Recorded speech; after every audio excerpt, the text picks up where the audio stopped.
안녕하세요. 이사해요 대표 장동연입니다. 제가 오늘부터 한 3편, 4편 가량은 이삿짐 훼손, 파손에 의한 손해배상 청구 사례에 대해서 설명을 드리겠습니다. 제가 오늘 말씀드릴 사례는 비 오는 날 비에 맞아서 생긴 이삿짐 훼손이에요. 그래서 이 사고 내역을 어디서 받아들였냐면, 제가 이제 소비자 고발센터에 전화해서 그런 피해 사례를 받고 싶었는데 안 줘요. 그래서 제가 지난번에 말씀드렸죠. 허가 업체를 확인하는 방법 두 가지. 하나는 허가 이사 정보 사이트에 들어가서 확인하시는 방법. 두 번째, 거기에서 검색이 안 되는 업체들 중에 일부는 어떻게 확인을 하냐면 해당 시청, 해당 군청에 전화해서 그 업체가 현재 이사 업체로 등록이 되어 있는지 가장 확실한 방법이라고 말씀드렸죠. 저의 경우에도 두 번째, 제 관할 시청에 전화하셔서 제 이사 업체, 이사해요 이름을 대면 제가 업체가 등록이 되어 있는지 안 되어 있는지 확인할 수 있습니다. 그래서 허가 이사 종합정보 사이트에서 제가 들어가서 확인을 한 내용이에요. 그래서 이 내용이 언제 일어난 거냐면 2008년도예요. 그래서 지금하고는 약간 동떨어진 내용일 수 있고 조금 관련 규정이 바뀐 부분도 있을 거예요. 어쨌든 이런 내용을 쉽게 접하시지 못하기 때문에 내가 어떤 피해를 입었을 때 어떻게 조치해야 되는지 모르시는 경우가 많거든요. 그래서 제가 한 4편 정도는 연달아서 제가 설명을 해드릴게요. 자, 2008년도에 비 오는 날에 이사를 하시다가 빗물에 노출이 되면서 내 이삿짐이 훼손된 경우예요. 그래서 먼저 어떤 컨디션으로 이사 계약을 했는지 알아볼게요. 자, 이사 비용은 130만 원이에요. 2008년도에 130만 원 이사 비용이면 굉장히 고가 이사였어요. 지금도 130만 원이면 헉 하시는 분들 많으신데 뭐 한 13, 14년 전에 130만 원 비용의 이사를 협의하셨다면 굉장히 높은 금액이었어요. 자, 그리고 정확하게 이제 사건 경위를 말씀드리면, 자, 이삿날에 비가 와서 의류와 피아노가 빗물에 손상이 되었고, 그 다음에 이사 과정에서 냉장고와 김치 냉장고, 에어컨이 훼손됐어요. 그래서 손상이 되고 훼손이 돼서 고객님 입장에서 손해배상 청구를 한 건입니다. 그래서 조금 서로의 입장을 나누어 볼게요. 자, 커스터머, 우리 고객님 입장이에요. 자, 이사 비가 오는 거는 자연적인 현상이고 이사 업체의 부주의 때문에 문제가 생겼기 때문에 손해배상 청구를 하는 게 당연하다. 그리고 이사 업체는 손해배상 청구를 받아들여야 된다. 이런 입장이셨고, 자, 그 다음에 이삿짐 센터의 입장은 뭐였냐면, 우리도 비가 오기 때문에 노력을 했다. 최대한 비를 안 맞으려고 노력을 했고, 그 다음에 원활한 진행을 위해서 차량 한 대를 추가로 지원했다. 이거는 이렇게 표현이 되어 있으면 이게 정확하게 무슨 말인지 모르겠어요. 그죠? 그래서 제가 생각을 해보니까 뭐냐면 둘 중에 하나예요. 하나는 뭐냐면 탑차로 이사를 하는데 저희가 물건을 사다리로 내려서 받아서 실으려면 뒷문은 항상 열어놔야 돼요. 뒷문은. 그럼 폭우가 올 때는 그 뒷문만 열지만 그쪽으로 비가 계속 들어가거든요.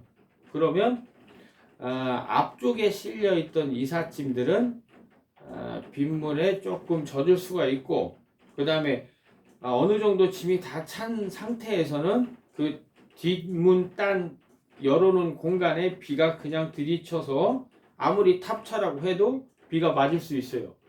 그래서 차량을 추가로 계약서에 없던 내용인데 추가로 지원을 했다. 요런 상황일 수가 있고, 또 하나는 뭐냐면 탑차가 아닐 수도 있죠. 그렇죠? 비가 폭우가 아니고 부슬부슬 내리는데도 천장이 없잖아요. 뚜껑이 없잖아요. 그러면 호로를 조금씩 접어가면서 하는데 결국 바닥은 다 젖어 있고, 비가 오면 올수록 맨 앞에 있는 이삿짐도 적고 그 다음 줄에 있는 이삿짐도 적고 그 다음 줄에 있는 이삿짐도 적겠죠. 그러다 보니까 이사업체가 내 돈을 추가로 투자를 해서 차량을 하나 더 부른 거예요. 뭐 어쨌든 간에 비가 오는 상황에서 이사업체는 나는 노력을 했다. 그렇게 되는 거예요. 그리고 또 뭐냐면 차량에 물건을 싣고 이동할 때 나는 조심을 했고, 그 다음에 수레에 실어서 짐을 옮길 때 엘리베이터로 옮기는 과정에서도 파손되지 않도록 노력을 했다. 그러나 빗물에 노출이 됐고 그것은 불가피하고 불가항력적이었다. 이게 이사업체의 내용이에요. 네, 이게 입장이에요. 저도 솔직히 그래요. 더운 날, 아주 더운 날 이사하는 거 정말 힘들어요. 그리고 아주 한겨울 진짜 막 손발이 차갑죠. 그럴 때도 이사하기가 힘들어요. 하지만 이사 시간이 지체가 되거나 그런 것들은 그렇게 크지 않아요. 근데 이 비가 올 때는 저도 폭우가 올 때 잠깐 쉬어요. 안 해요. 왜냐하면 걱정되니까. 그리고 뭐 비가 오는 날 차를 세워두고 안 빼주시는 분들도 좀 있거든요. 그런 상황에서는 또 차를 조금 멀리 대야 될 수도 있고, 그래서 여러 가지 변수들 때문에 힘들기도 하고 시간도 많이 지체가 돼요. 그러다 보면 또 이제 새 집에 들어가서 이삿짐을 정리하는데 막 바닥에 물이 흥건하죠.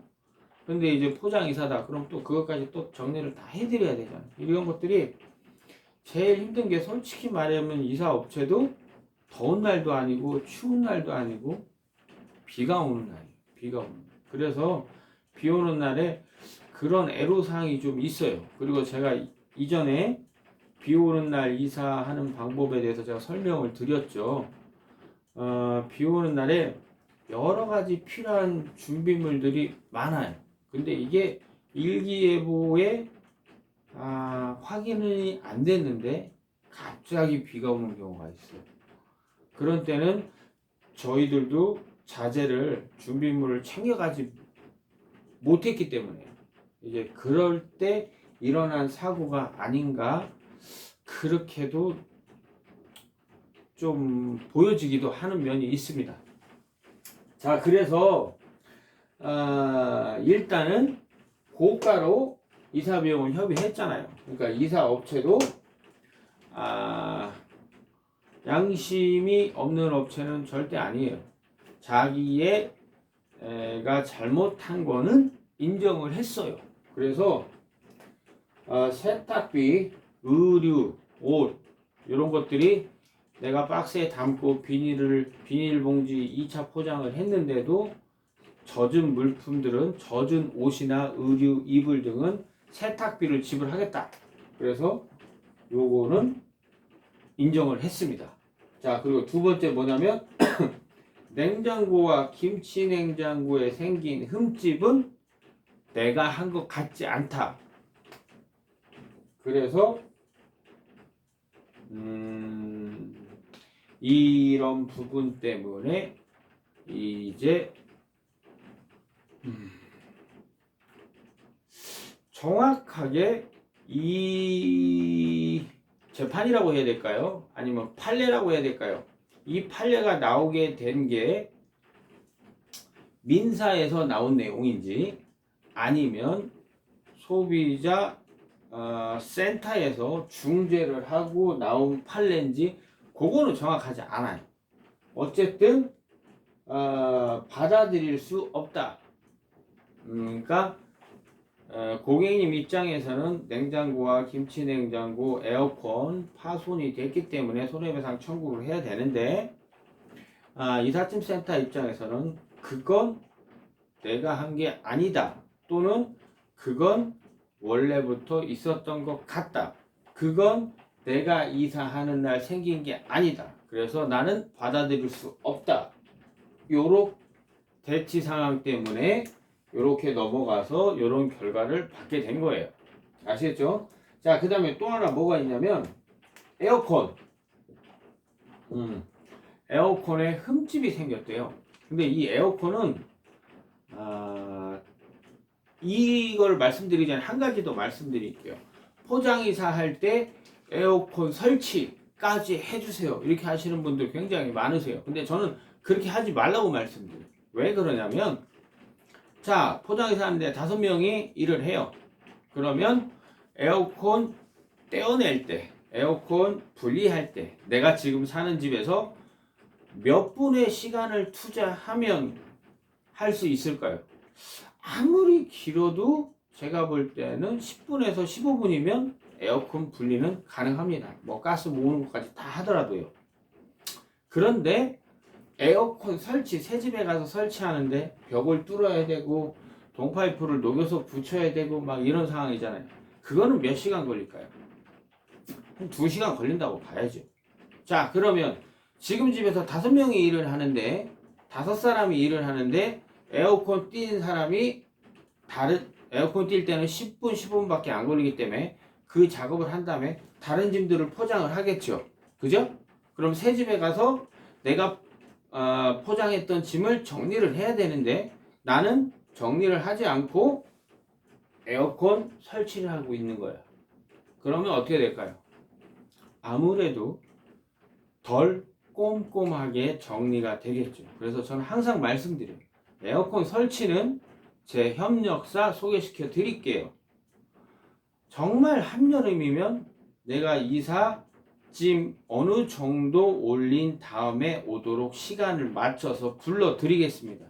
그리고 지금이 여름이 아니라면 이삿짐 정리를 어느 정도 다 하신 다음에 한 이틀 3일 후에 에어컨 설치를 하시는 게 더 좋습니다. 이렇게 설명을 드려요.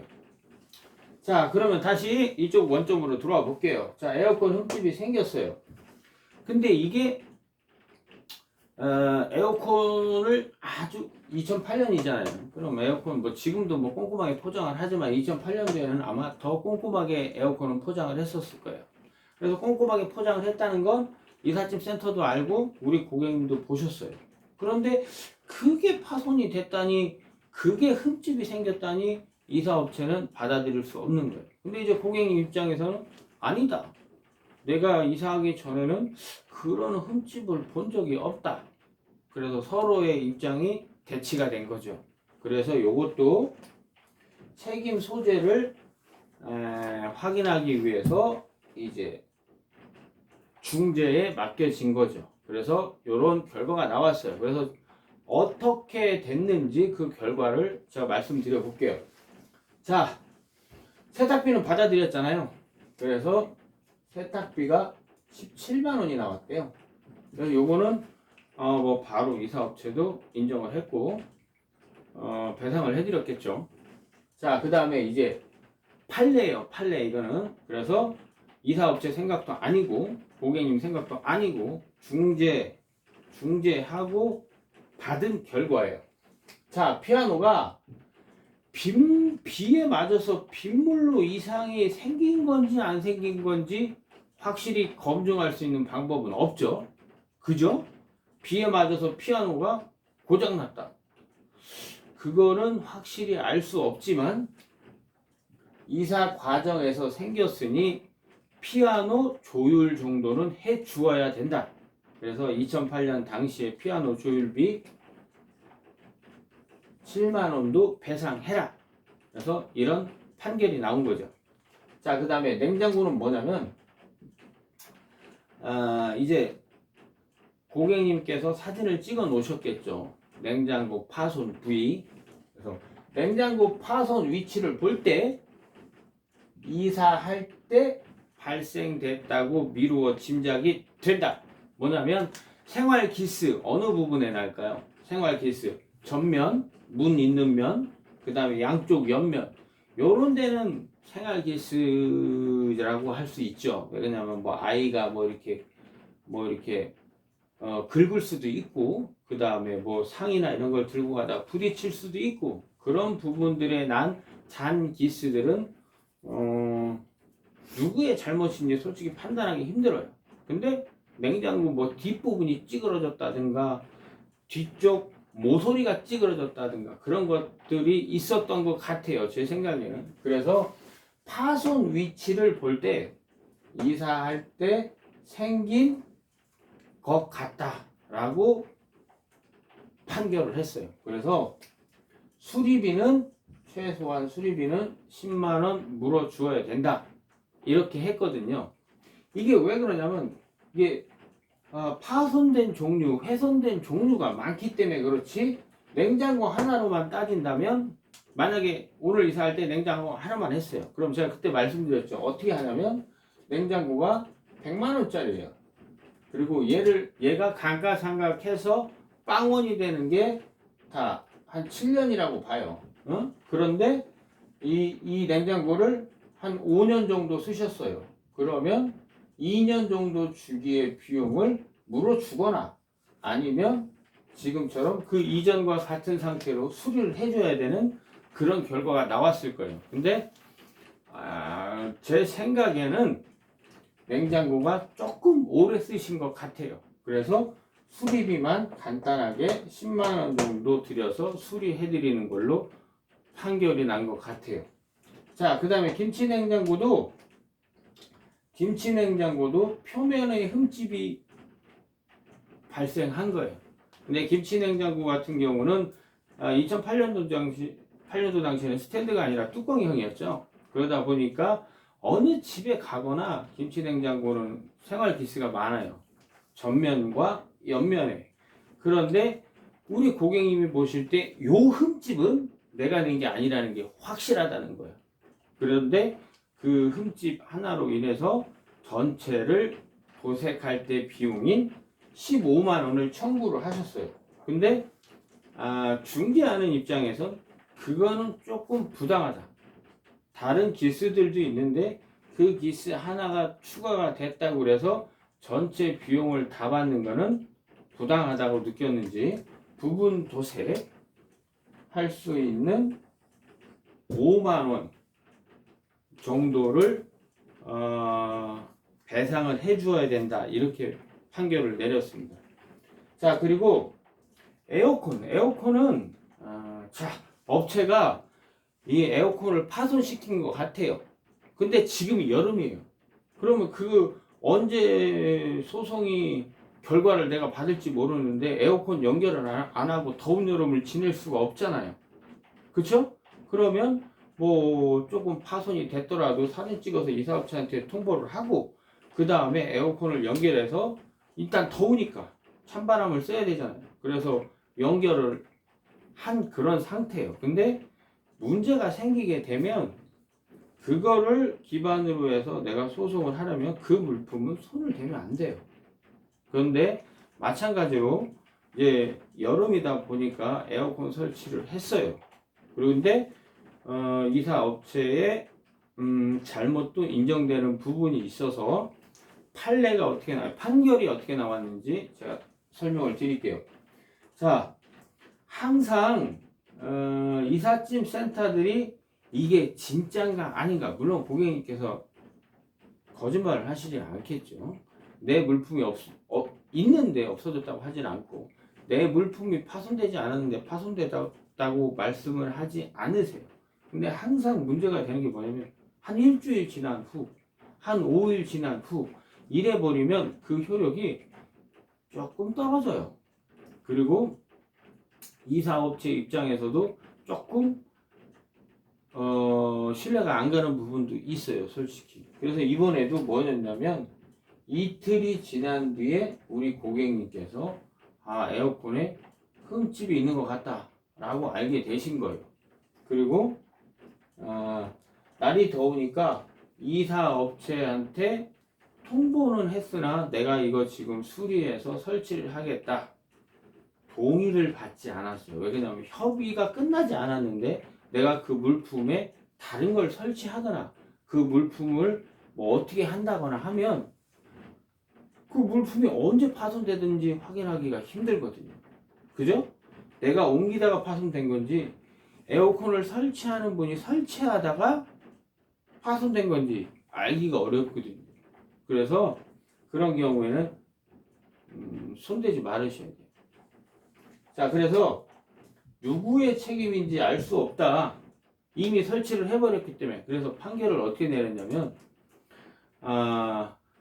이 파손 비용은 인정을 안 했어요. 그리고 나서 뭐냐면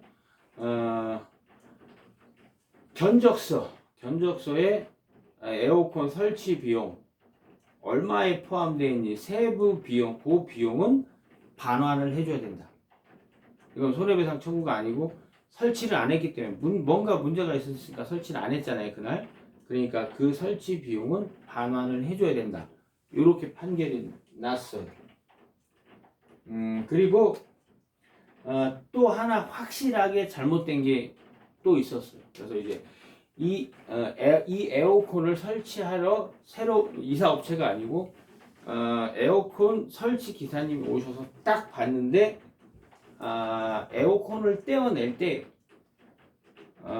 파이프를 너무 가까이 잘랐거나 전선을 너무 가까이 잘랐거나 그래가지고 이게 이제 문제가 되는 거죠. 그래서 이제 에어컨 설치 기사님이 그걸 사진을 찍은 다음에 이제 고객님께 이런저런 내용을 말씀드렸겠죠.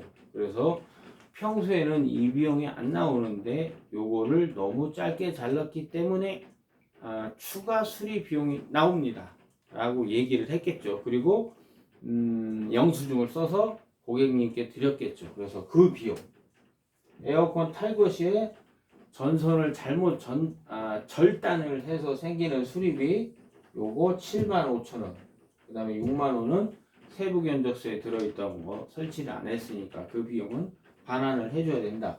그래서 요거는 이사업체가 고객님께 손해배상을 해드려야 된다. 이렇게 결론이 나왔어요.